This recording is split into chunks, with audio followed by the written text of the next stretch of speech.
Hello বন্ধুরা, সবাই কেমন আছো? সবাইকে স্বাগত জানাচ্ছি আমাদের আজকের নতুন আর একটা ভিডিওতে।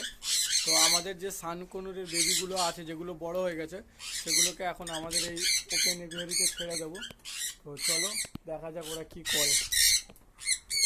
আমাদের বেবিগুলোকে গেট খুলে দিই, দেখি এরা কী করে। আয়, চলে আয়, আয়। আজকাল তো এসে ঘাড়ে কাঁধে বসবে।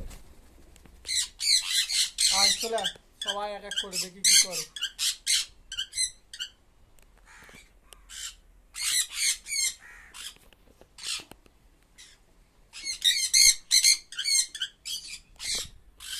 আয়। তো বন্ধুরা, দেখতেই পাচ্ছ ফাইনালি পাখিগুলো সব বেরিয়ে গেছে আমাদের, বেরিয়ে গিয়ে এনজয় করছে ওপেন এভিয়ারিতে। তো বাকিটা ভিডিও কেমন হলো আপনারা কমেন্ট করে জানাবেন। আর আজকের ভিডিওটা এখানেই শেষ করছি, দেখা হচ্ছে পরবর্তী আর একটা আপডেটে।